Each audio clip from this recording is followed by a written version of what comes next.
오늘 읽었던 요한계시록 4장 1절부터 5절까지 말씀을 통해서 하나님의 위로라고 하는 제목으로 하나님 말씀을 전하겠습니다. 요한계시록은 이해하기 좀 어려운 책 중에 하나입니다. 그렇지만 이 책이 소수의 영적인 사람들이나 혹은 특별한 지혜를 가진 사람들이만 해석할 수 있는 그런 책은 저는 아니라고 생각합니다. 하나님께서는 누구라도 주의를 기울이면 얼마든지 이 말씀을 해석하고 또 이해할 수 있다고 저는 믿고 있거든요. 왜 그러냐면 이 요한계시록이 기록될 때 당시 박해가 많이 있었거든요. 박해를 겪는 성도들에게 하나님께서 엄청 어려운 말씀을 주셔가지고 사람들이 이 말씀을 받아가 도대체 무슨 소리를 하는 거야? 그러다가 죽을 수는 없는 거 아니에요. 분명히 이 얘기를 받은 사람들은 받으면서 이런 뜻이구나 하고 하나님 말씀을 통해서 위로를 받았을 거거든요. 지금 우리한테는 어려운 건 맞아요. 우리한테 어려운 것은 시대적으로 벌써 2000년이라고 하는 차이가 있고 또 여기에 사용되는 상징적인 거라든지 숫자적인 그런 것들이 우리랑 잘 연결이 안 되는 면이 있습니다.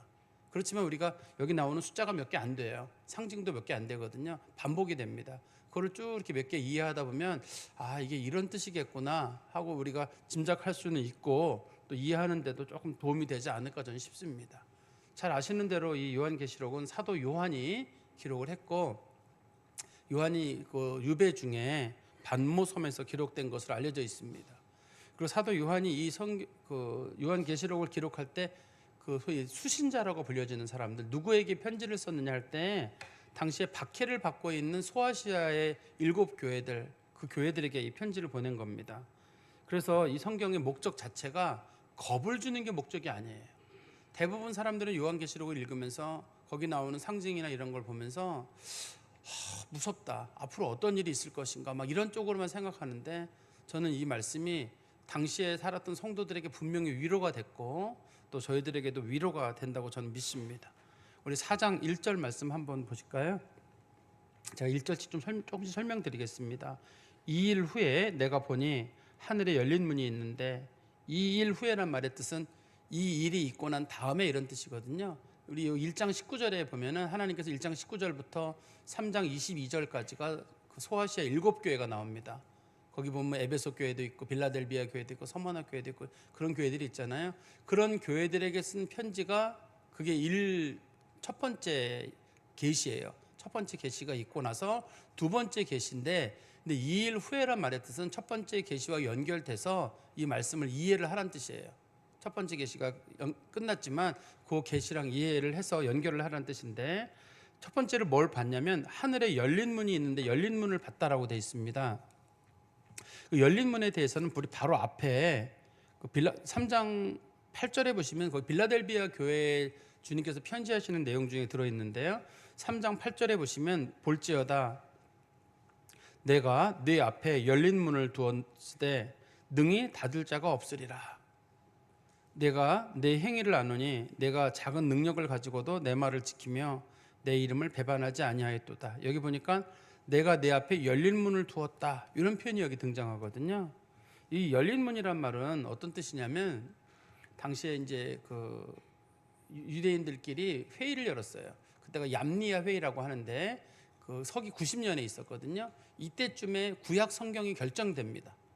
우리가 구약 39권 있잖아요. 그게 최종적으로 결정되는 게 얌리아 회의에서 결정이 되거든요. 그때 이 사람들이 이걸 결정을 하면서 어떤 또 판결을 내리게 됐냐면 이제 기독교인들은 누구도 회당 예배에 참석할 수 없다. 그리고 이제 당시 유대교는 로마에서 좀 건전한 종교라 그래가지고 유대인들은 종교의 자유가 있었습니다. 과거에 그 유대교를 믿는 사람들은. 그런데 유대인들이 로마에 연락하기를 저 기독교도들은 우리랑 다른 사람들이다. 저 사람들은 이단이니까 저 사람들을 죽여도 좋다. 이런 식으로 이제 유대인들이 얘기를 했어요. 그러면서 이제 기독교인들은 유대인들에게도 박해를 받게 되고 로마 사람들에게도 박해를 받게 됐습니다. 그때 유대인들이 모든 기독교인들은 회당으로부터 나가라. 이런 이제 자기들 나름대로 뭔가 포고문 같은 걸 만들었는데 그것을 열린 문이라고 합니다. 모두 이 열린 문으로 다 나가라. 이 열린 문으로 나가게 되면 기독교인들은 어떻게 되냐면 일단은 호적이 말소가 돼요. 그리고 재산권 행사를 할 수 없습니다. 길거리 가다 만나면 돌에 맞아 죽어도 할 말이 없어요. 존재하지 않는 사람들이기 때문에. 그래서 이 열린 문으로 나가는 거는 기독교인들에게는 아주 극한 절망이에요. 회복할 수 있는 그런 게 아닙니다. 그런 거였는데 하나님께서는 이 열린 문을 두었다는 말의 뜻은 내가 하늘의 열린 문을 다시 둬가지고 너희들이 그 문을 통해서 나올 때는 절망이지만 하늘의 열린 문을 내가 두었으니 너희들이 그 문으로 들어가면 된다. 세상의 문으로는 봤을 때 세상의 문으로 나가면 너희들은 진짜 절망이지만 그게 도리어 너희들이 하늘의 문에 들어가는 과정이 되는 거예요. 당시 초대교회 성도들이 이 열린 문을 통해 나갔잖아요. 그게 기독교에 큰 도움이 됐습니다. 이 사람네들이 소아시아 지역에도 그렇고 로마에 못 머무르게 되니까 전 세계로 터졌거든요. 전 세계로 터져가지고 복음 전파에 아주 큰 역할을 하게 됩니다. 하나님께서는 이 열린 문을 두셔가지고 천국에 들어가는 그런 은혜도 주셨지만 동시에 그리스도의 복음이 전 세계로 퍼지게 되는 그런 계기를 만들어 주신 게 열린 문이거든요. 근데 이 본문에서 열린 문을 어디다 두었냐면 하늘에 열린 문을 뒀다라고 돼 있잖아요.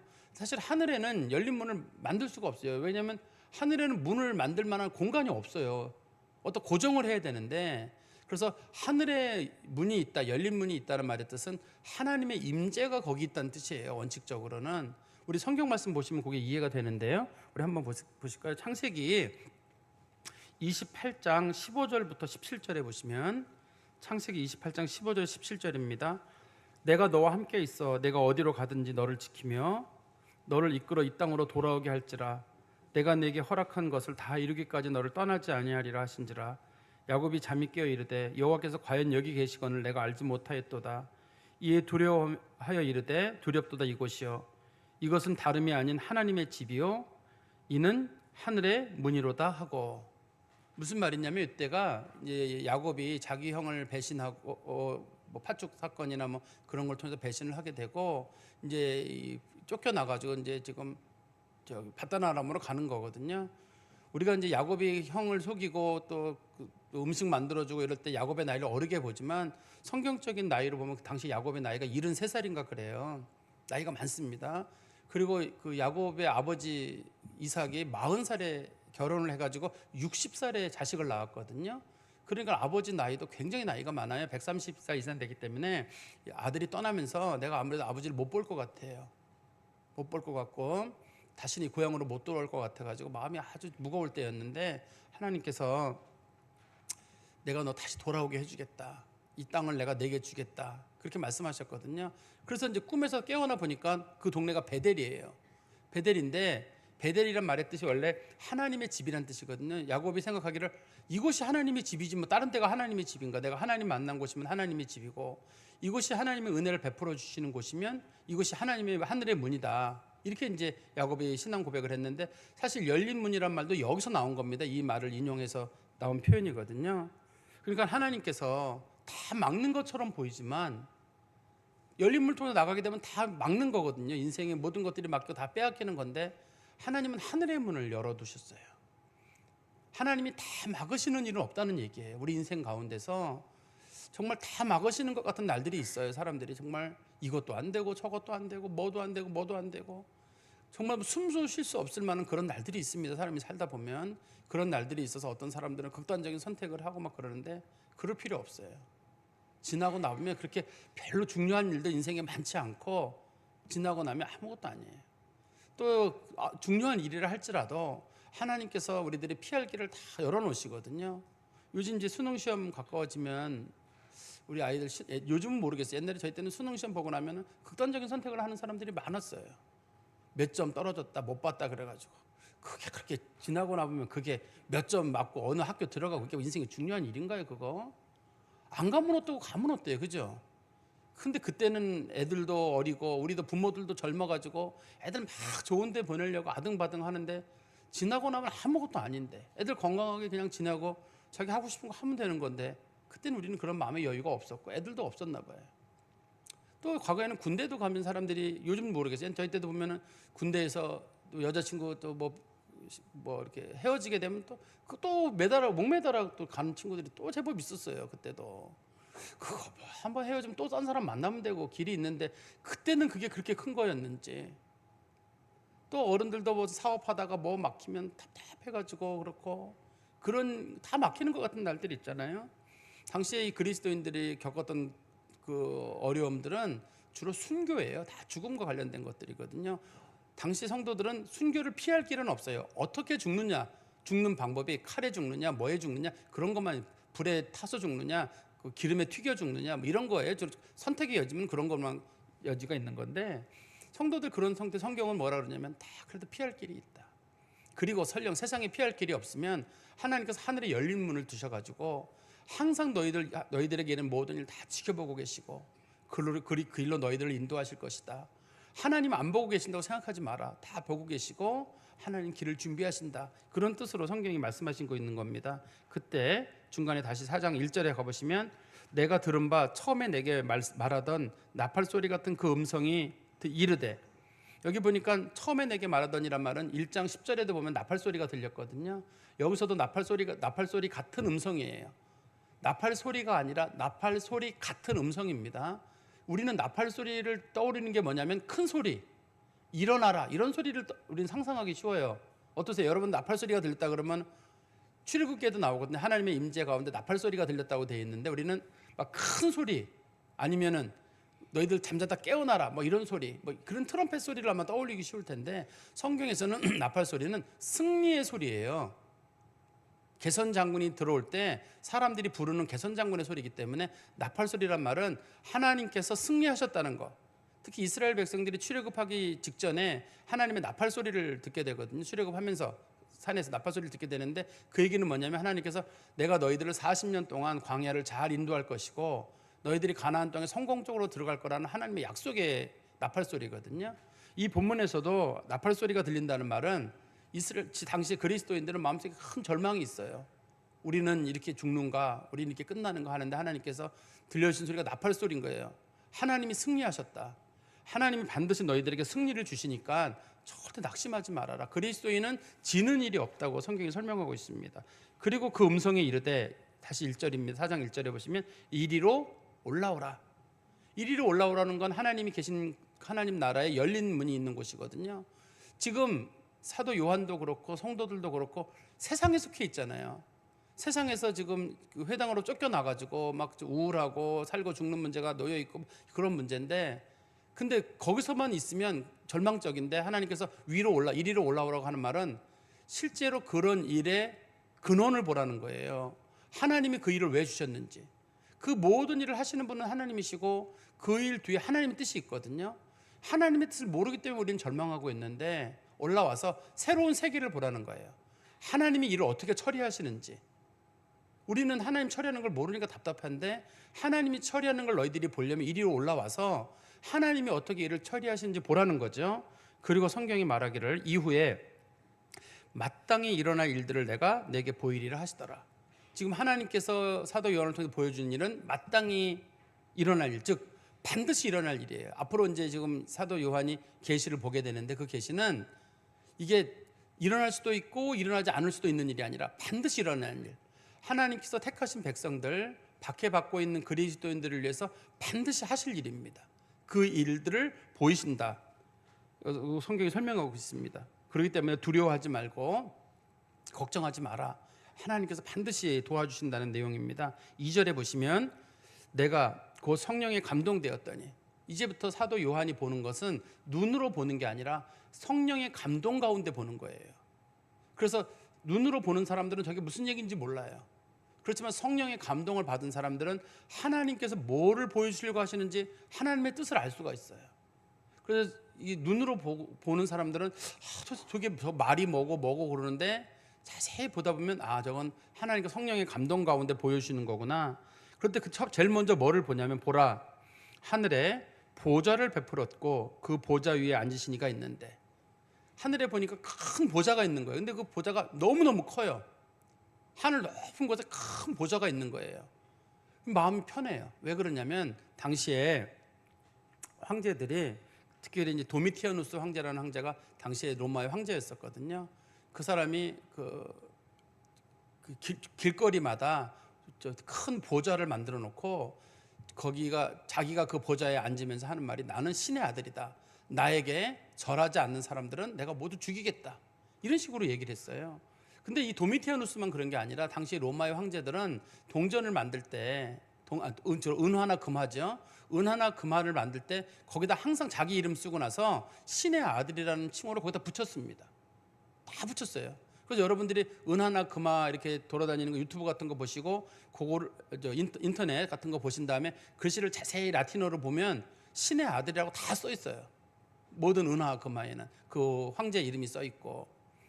근데 이게 지금 하나님께서 보좌를 보여주신 이유는 뭐냐면 당시에 도미티아누스 황제가 큰 보좌를 만들어 놓고 절하지 않는 사람들은 모두 죽인다고 했는데 하나님께서는 저런 황제는 인간에 불과하고 황제도 아니야.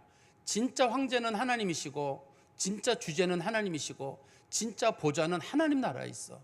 저런 인간 두려워하지 말라는 거예요. 저런 인간 두려워서 너희들 목숨 구걸하지 말고 저런 인간 때문에 너희들 겁먹지 마라. 진짜 너희들이 섬겨야 될 왕은 하나님이시다. 그걸 설명하고 있습니다. 그래서 그리스도인들이 겁먹고 두려워할 때가 있습니다. 근데 우리가 마땅히 두려워해야 될 분은 하나님이에요. 근데 우리는 두려운 게 많아요. 건강이 두려울 때도 있고 뭔가 잃을 게 그 일을 잃고 나면 큰일 생기는 것도 두렵기도 하고 근데 생명이 관련된 것들이 두렵기도 하고 그럴 때가 있습니다. 우리가. 근데 성경은 말하기를 진짜 두려워할 건 하나님이고 절대 사람 두려워하지 마라. 사람 두려워하면 신앙 버려요. 사람 두려워하면 신앙 버립니다. 우리 성경 말씀 하나 보실까요? 누가복음 12장 4절 5절에 보면 이런 말씀이 있습니다. 누가복음 12장 4절 5절 내가 내 친구 너희에게 말하노니 몸을 죽이고 그 후에는 능히 더 못하는 자들을 두려워하지 말라. 마땅히 두려워할 자를 때가 너희에게 보이리니 곧 죽인 후에 또한 지옥에 넣는 권세가 있는 그를 두려워하라. 내가 참으로 너희에게 이르노니 그를 두려워하라. 진짜 두려워하는 건 하나님이에요. 우리 몸을 죽이는 사람이 있을 수 있어요. 재산을 다 빼앗갈 수도 있고 가정을 풍비박산 만들 수도 있습니다만 우리 몸만 그러는 거잖아요. 진짜 두려워할 대상은 하나님이에요. 우리를 영원히 지옥에 넣을 수도 있고 안 넣을 수도 있고 하나님께서 그 모든 것들을 할 수 있는데 우리가 하나님 모른다고 하고 하나님 배신하면 그건 하나님 앞에 정말 징계받을 일이고 하나님 앞에 꾸중 들을 일인데 아무리 생명도 좋고 뭐도 좋지만 그리스도인이 하나님 부인하면 안 되거든요. 같이 믿음이라는 건 하나님 붙잡고 가는 거 이게 온전한 믿음이거든요. 사실 믿음이라고 하는 것이 제대로 믿음이 되려면 삶과 죽음의 문제 앞에서 떨리지 않는 마음이 돼야 돼요. 저는 우리 그리스도인들이 하나님을 진짜 마음에 깊이 두신다 그러면 삶과 죽음의 문제에 좀 초연해 줄 수 있을 것 같아요. 과거에 초대교회 성도들뿐만 아니라 그동안도 기독교 박해들이 많이 있었거든요. 많은 박해가 있을 때 그 순교사를 기록하신 분들을 보면 서너 살짜리 아이들이 칼로 목베임을 당할 때 전혀 눈 하나 깜짝하지 않았다고 돼 있어요. 불에 타는 일이 있을 때에도 눈 하나 깜짝하지 않았대요. 나이 많지 않은 사람들입니다. 다들 그런 사람들이 눈 하나 깜짝하지 않았다고 돼. 열 몇 살, 스물 몇 살, 여자들, 남자들, 어른들 다 하나같이. 그 사람들이 기록에는 뭐라고 되어 있냐면 저 사람들은 진짜 하나님을 믿은 사람들이에요. 왜 불이 안 뜨겁고 왜 칼이 안 무섭겠어요? 그렇지만 내가 그렇다고 하나님 배신할 수는 없는 거 아니에요. 하나님 나라가 분명히 있는데 하나님께서 분명히 주실 은혜가 있는데 그렇다고 내가 여기 살려고 하나님 부인할 수는 없는 거예요. 내가 여기서 하나님 모른다고 하면 하나님도 나를 모르신다고 할 텐데. 그러니까 성도들이 단단한 마음으로 가는데 지금 우리는 좀 굉장히 나약해요. 여차하면 떠날 마음이 돼 있고 여차하면 부인할 마음이 돼 있고 우리는 시험 들 준비가 돼 있는 사람이에요. 뭐 누가 한마디만 하면 나 시험 들었어. 난 딱 시험 들 준비가 돼 있고 여차하면 나 교회 안 나오고 이런 게 우린 돼 있는데 옛날 성도들이 보면 아마 애들도 웃을 거예요. 아유 참 나이 드셔서 참 저렇게 하나 싶을 거예요. 좀 신앙의 단단함을 갖기 위해서는 하나님께서 우리 가운데 주시는 은혜들 그런 걸 기하면서 정말 두려워할 건 하나님이지 세상 거 사람 거 그런 거 두려워하지 말라고 성경이 말합니다. 그리고 성경만 3절에 보시면 앉으신 이의 보좌에 앉으신 이의 모양이 벽옥과 홍보석 같고 또 무지개가 있어 보좌에 둘렸는데 그 모양이 녹보석 같더라. 여기 보면 하나님의 모습을 세 개의 보석으로 지금 비유를 해놨어요. 이게 보석 하나님이 꼭 보석 같다는 건 아닙니다. 하나님의 성품을 세 개의 보석에 지금 비유를 해놓은 거거든요. 이렇게 보석이 비유가 안 돼 있으면 우리가 이해하기 어려워요. 근데 벽옥이라고 하는 건 수정이에요. 크리스탈이라고 소위 불려지는 거 아주 투명한 보석이거든요. 그리고 부딪히면 불이 나잖아요. 이게 불꽃이 튀기거든요. 그래서 이게 하나님의 거룩하심과 존귀하심을 나타내요. 하나님은 아주 거룩하시고 존귀하신 분이시다. 두 번째는 홍보석 같다. 홍보석은 여러분 나중에 인터넷 같은 거 한번 찾아보시면 사르디우스라고 하는 보석이 있어요. 홍보석이라고. 그 돌인데 아주 빨개요. 정말 그 빨간데 그 빨간 정도가 진짜 핏빛이 돌 정도로 빨개요. 루비 같은 그 정도의 빨간 게 아니라 아주 핏빛이 돌 정도로 빨개 가지고 손에 놓으면 진짜 이거 피가 물이 들 정도다. 그 정도로 아주 빨간 돌을 사르디우스라고 하는 그 지역에서 나오는 그 돌이거든요. 홍보석이라고 하는데 이것은 공의의 하나님께서 죄를 지은 사람들, 하나님의 교회를 박해한 사람들은 하나님 반드시 심판하신다는 뜻이에요. 성도들 박해한 사람들, 힘들게 한 사람들 반드시 공의로 심판하시는 하나님의 모습을 설명하고, 세 번째는 또 무지개가 있어 그 보좌에 둘렀는데 그 모양이 녹보석 같다. 녹보석이라는 걸 설명하는 건, 녹보석은 녹색의 에메랄드거든요. 성경에서 녹색은 주로 이제 푸른 풀밭, 잔잔한 시냇물가를 뜻해서 아주 하나님의 자비하심을 뜻할 때 주로 사용이 됩니다. 그런데 그 앞에 무지개가 있다고 말하는데, 요즘 우리는 무지개가 그냥 빨진 옷 파남 보고, 요즘 동성애 상징이죠. 무지개가 사람들이 동성애 상징이라고 쓰는데, 성경에서는 무지개가 영어로 이해하면 좀 쉬워요. 레인하고 보우가 합쳐져 있잖아요. 그 화살이란 뜻이란 말이에요. 활이란 뜻인데, 그 옛날 사람들은 전쟁이 끝나게 되면 이쪽 장수가 저쪽 장수에게 자기 화살을 꺾은 다음에 활을 서로 주는 거예요.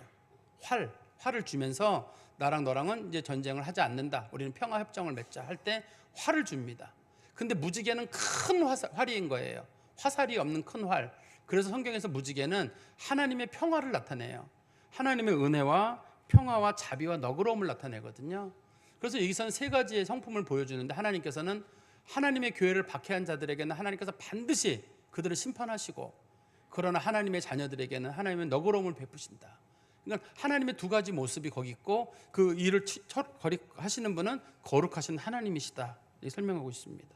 4절에 보시면 또 보좌에 둘려 24보좌들이 있고, 첫 번째 보좌는 하나님의 보좌인데 그 보좌 주변에 24보좌들이 있고, 그 보좌들 위에 24장로들이 흰 옷을 입고 머리에 금관을 쓰고 앉았더라.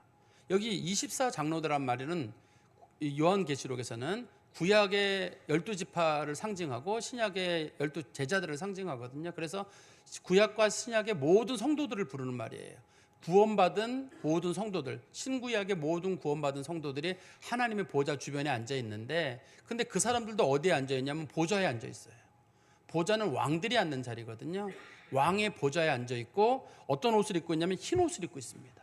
구약 성경에서 흰 옷을 입은 사람들은 제사장들이에요. 하나님 앞에 예배 드리는 사람들이거든요. 이 사람들은 하나님 앞에 지금 예배 드리다가 올라온 사람들이에요. 그리고 이 사람들의 평생 일도 예배 드리는 일이에요. 하나님 나라에서 성도들이 해야 될 일도 예배 드리는, 이 사람들은 왕 같은 제사장들이거든요. 왕 같은 제사장이기 때문에 왕이 앉는 보좌에 앉았지만, 그들이 하는 일은 뭐냐면 하나님 섬기고 예배하는 게 이 자신들의 일이에요. 당시에 초대교회 성도들이 그 많이 박해를 당하거나 죽은 이유는 바보같이 예배당에 참석을 하는 거예요. 주일날 다 죽이는지 뻔히 아는데도 이 예배당에 참석을 하는 거예요. 그러니까 잡으러 가는 사람이 좋아요. 주일 뭐 옛날에 예배가 만약에 11시에 있었다 그러면 주일날 11시에 가면 다 모여있네, 잡으려고 하는 사람들이. 그러면 그거 다 잡아가면 되는 거예요. 그러니까 옛날 성도들은 예배라는 게 뭐냐면 목숨 걸고 하는 거예요. 그냥 죽을 줄 알고 어머니도 자녀들도 딸 아들 손잡고 그냥 가서 거기 앉아가지고 한 번 그냥 끌려가서 죽는 거예요. 예배 드리던 사람들을 하나님께서 그 자리로 세우신 거거든요. 그 바보 같은, 사람들이 볼 때는 바보 같은 사람들이지만 하나님께서 그들에게 예배 드릴 수 있는 그런 은혜를 주신 거고, 그 예배를 드리다가 하나님 앞에 불려 올라간 건데, 우리 그리스도인들의 주 업은 예배예요. 여러분들이 주 업은 예배입니다. 여러분들이 직장도 있고 뭐도 다 있겠습니다만 예배가 성도들의 주 업이에요, 이게. 그래서 누군가랑 약속을 잡을 때에도 어떤 분들에게 이번 주일날 교회 나오세요. 그러면 목사님 제가 이번 주 선약이 있어서 그러는데, 사실 하나님과 약속은 만세전에 맺은 거기 때문에 그 약속이 더 오래된 거 아닐까요? 근데 우리는 사람과 약속 때문에 하나님과 약속을 쉽게 좀 저버리고, 예배가 주업이 아니라 예배가 부업이에요. 그냥 뭐 시간 나면 왔다가 뭐 어떤 날은 덜 오기도 하고 이렇게 하는데 그러지 말고 예배가 항상 주업이라는 거. 그 다음에 하나님께서는 우리에게 주신 모든 것들, 그것이 금전적인 것든 건강이든 이 모든 것들이 하나님 예배하라고 주신 거잖아요. 인간의 제일 된 본분은 웨스민스터 소요리 문답에 보면 인간의 제일 된 본분은 하나님을 섬기고 그분을 영원토록 기뻐하는 거. 그게 이제 예배하고 하나님 기뻐하는 게 그게 사람의 창조된 기본 그 목적이거든요. 우리가 하나님 예배하라고 하나님 만들었는데 우리는 구원받고 뭐 받고 내가 하나님께 뭘 하겠다가 없고 이것 받고 저것 받고 저것 받고 이거 안 주면 화내고 우리는 그런 모습으로 좀 변해가고 있는데 성도들이 하나님 앞에 은혜 받고 구원받은 목적은 예배하기 위해서예요. 예배에 목숨을 거는 우리 성도들이 되시기를 바랍니다. 그리고 이제 하나님께서 이 성도들에게 뭘 씌워주셨냐면 4절 끝에 보시면 금관을 쓰고 앉아있었다는 말은 금관을 쓴다는 건 그들이 통치를 하는 거예요. 단순하게 보좌만 앉은 게 아니라 머리에 금관을 쓰고 있는 것은 통치를 하는데 그동안 금관은 누가 썼냐면 도미티아누스 황제가 썼죠. 그 사람이 자신들이 생사 여탈권을 가지고 맘 놓고 했었거든요. 그렇지만 이제는 하나님께서 금관을 누구에게 씌워주냐면 성도들에게 씌워줘가지고 너희들에게 박해한 사람들 너희들이 나중에 심판할 것이다. 우리가 이제 그리스도와 더불어 1000년 동안 또 하나님 나라에서 계속적으로 이 하나님을 박해한 사람들 하나님 믿는 사람들 박해한 사람들 그 심판하는 권세가 누구한테 주어졌냐면 성도들에게 주어진 거예요. 우리가 믿고 있는 천년왕국도 그런 거잖아요. 거기서 그리스도와 더불어 1000년 동안 영원토록 다스리는 은혜가 거기서 주어지는 거거든요. 그러니까 하나님께서 이 주시는 말씀이 얼마나 위로가 되냐면 당시 성도들이 내가 저 사람한테 맞고 비참하게 너무 죽어가는데 하나님 그냥 보십니까? 할 때 하나님 주시는 말씀이 얘야 너는 지금 이 세상만 봐서 그런데 나중에는 네가 저 사람 심판할 날이 온다. 저 사람이 너 앞에서 심판 받으면서 잘못했다고 빌고 너한테 살려달라고 할 날이 온다. 그러니 잘 참고 기다려라. 하나님께서 공의의 하나님이신데 너 죽고 끝나는 거 아니다. 하나님께서 반드시 갚아주시니 참고 기다리라 하고 주님 말씀하시는 거죠. 그 다음에 4장 5절입니다. 보좌로부터 번개와 음성과 우레소리가 나고 이것은 하나님께서 세상을 심판하시는데 모든 심판의 시작이 하나님으로부터 시작이 돼요. 하나님께서 세상을 심판하시는 겁니다. 심판하시는데 그 앞에 이런 표현이 있습니다. 보좌 앞에 켠 등불 7이 있으니 이는 하나님의 7 영이라. 여기 보니까 7 등불도 나오고 7 영도 나오는데 그 앞에 등불 앞에 켠이라는 말이 들어있잖아요. 그 켠이라는 표현이 들어있는데 우리는 켜다라는 불을 보통 켠다고 표현을 쓰니까 그런데 여기서는 활활 타오른다는 뜻이에요. 여러분 영어 성경책 잘 보시면 활활 타오르고 있는 등불이라는 뜻이에요. 횃불이라는 뜻이거든요. 근데 그게 몇 개냐면 7개예요. 옛날에 집들은 다 어두워요. 집들이 어두운데 이 등불 하나 가지고는 밝지 않아요. 그런데 이걸 7개 켜잖아요. 웬만한 거 다 찾을 수 있어요. 우리가 사람이 그 창문이나 이런 것들 우리나라는 뭐 한지 같은 거 사용했습니다만 과거에 이제 성경 시대 사람들은 유리라는 걸 사용한 게 상당히 뒤의 일이에요. 유리가 사람들에게 보편적으로 사용된 건 1850년인가 뭐 그때쯤의 일이에요. 그 전엔 옛날 문들을 주로 덕으로 만들어서 나무로 만들었거든요. 집들이 어두워요.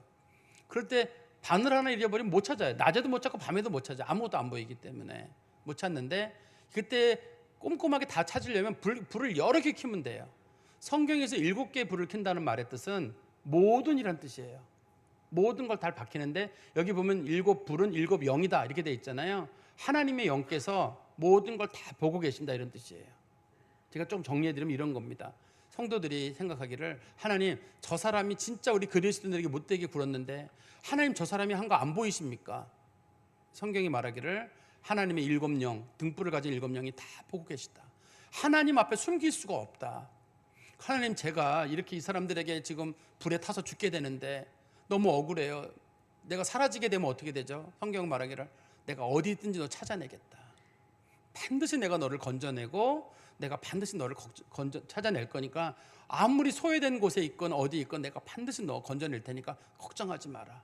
네가 불이 돼서 불에 타서 재가 되든 네가 동물의 먹이가 되든 하나님이 밝은 불로 비춰가지고 내가 너 찾아내서 반드시 내가 너를 위로할 테니까 기다려라. 내가 너 모든 거 회복시켜주고 위로할 날이 온다. 그리고 너에게 심하게 했던 그 사람들의 과거 내가 다 찾아내서 밝혀낼 것이다. 하나님의 백보자 심판자리에서 다 밝혀내가지고 내가 그것대로 내가 분명히 심판할 것이니 절대 걱정하지 마라. 여기까지가 우리가 성경에서 지금 살펴보고 있는 내용이거든요. 제가 좀 결론을 말씀드리면 비록 그리스도인들에게는 세상 사람들과 똑같은 삶들이 주어져요. 그래서 하늘의 위로가 아니면 사실 위로다운 위로가 없을 수도 있어요. 우리 그리스도인들이 바라는 위로는 하나님의 위로를 바라는 겁니다. 하나님이 주시는 위로를 바라고 그걸 추구하고 나가는 거예요.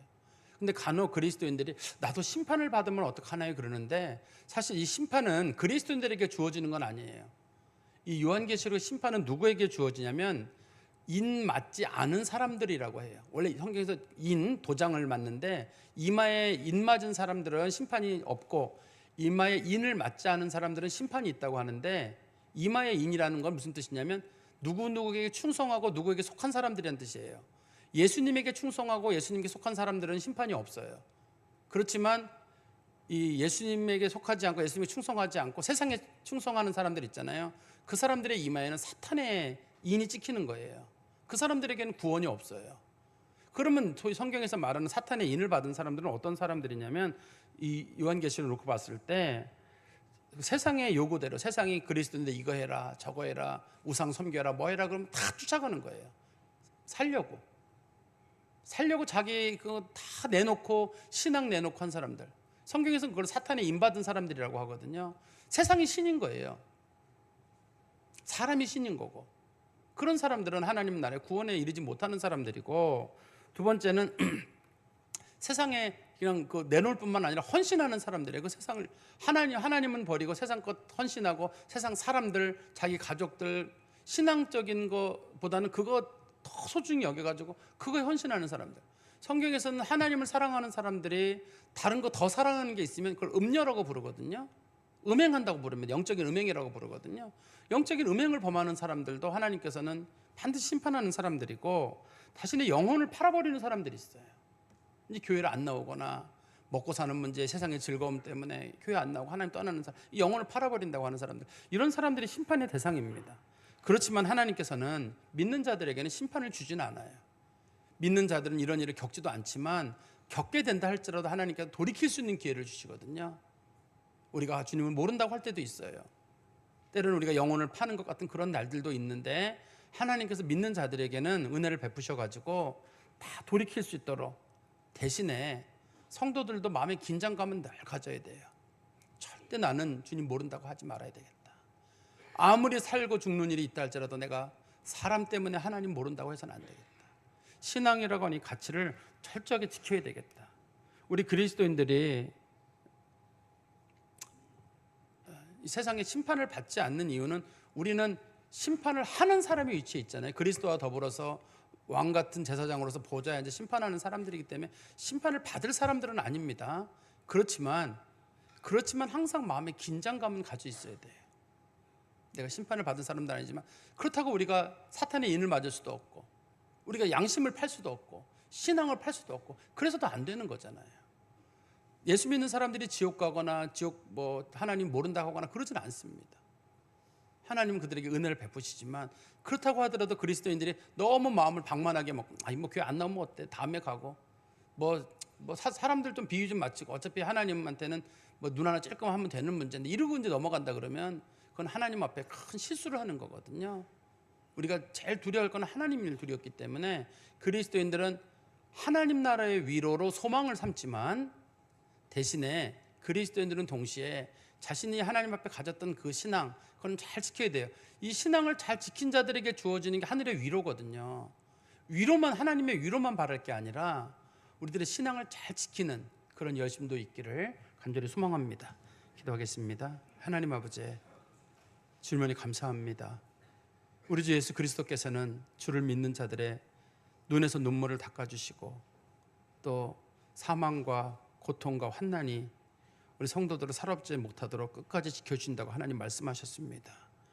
하나님 말씀으로 저희들이 위로를 받사오나 저희들이 그 위로에 이르기 위해서는 저희들이 역시 믿음을 잘 지키고 하나님의 자녀로 살아가는 믿음의 결단도 있어야 되는 줄 믿습니다. 저희들이 매우 나약합니다. 작은 돌뿌리 하나에도 넘어질 만큼 아주 나약한 신앙인이 되었습니다. 우리 믿음의 선배들의 신앙의 길을 잘 본받아서 그 선배들이 믿음의 길을 단단하게 갔던 것처럼 우리들도 하나님, 예수님 꼭 붙잡고 끝까지 목숨 걸고 주님 쫓아가는 성도들 되게 하여 주시옵소서. 예수 그리스도 이름으로 기도하옵나이다. 아멘.